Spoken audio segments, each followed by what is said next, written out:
જય ગિરનારી મિત્રો, તમારું બધાનું ફરીથી સ્વાગત છે અમારા નવા મિની વ્લોગમાં. તો જો આપણે હવારમાં આપણે ખેતરમાં જે બાજરીનો વઘા હતા એ ભરવા નતા, તો આપણે હવારમાં ટ્રેક્ટર લઈને આવી ગયા ખેતરમાં. અને પછી જુઓ લારીમાં મેળે એક પછી એક પૂળા અંબાવા ને પૂળાય તે લારીમાં આમ જુઓ મસ્તીના પૂળા છે. આખેલા બાજરી સારી થઈ એટલે પૂળાય બધા મસ્તીના થયા છે. પછી આપણે છે ને અડધું પોણું ટ્રેક્ટર ભરી લીધું એક વખત, અને હવે બીજા વખતે જ્યાં જોવા ભરોટું લગભગ 4 જ થવા આવ્યું છે. હેઠેથી 2-3 જણા અમે અંબાવા પડ્યા, 2-3 રેડા મીડિયા ખડકવા, અને પછી તો ભરોટું ભરાઈ ગયા. પછી અમે છે ને ઘર પાસે એક બાજુ ઠલવી દીધું અને પાછું ટ્રેક્ટર ખેતરમાં લઈને આવી ગયા.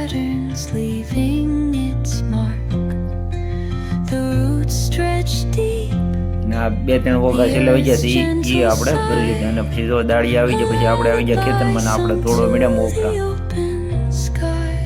આ વર્ષે મોગરા હારા છે. તમે જુઓ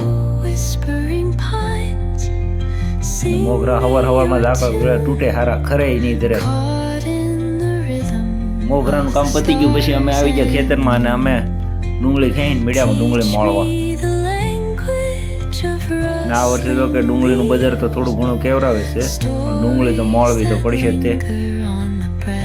ઓલા કેમ પલાળવી મૂંડાવવું પડે, એમ આપણે ડુંગળી કરી છે. આપણે ડુંગળી મોળી અને એને માર્કેટ સુધી પકડવી તો પડશે જ તે. ને આજ વાતાવરણ કાંક વાદળ સાઈ રહ્યું છે. અને પછી આપણે જો ખેતરના હેઠે કેહોડા હતા તો આપણે એ તોડવો પગી ગયા. આમાં કેહોડાના હજી પૂરડા તો ગણાય છે ને શીશાય લાટ છે, અને આ બધું સોળાય લાટ આવ્યા છે. તમને અમારો ઓલો કેવો લાગ્યો એ પર કોમેન્ટ કરજો. જય ગિરનારી.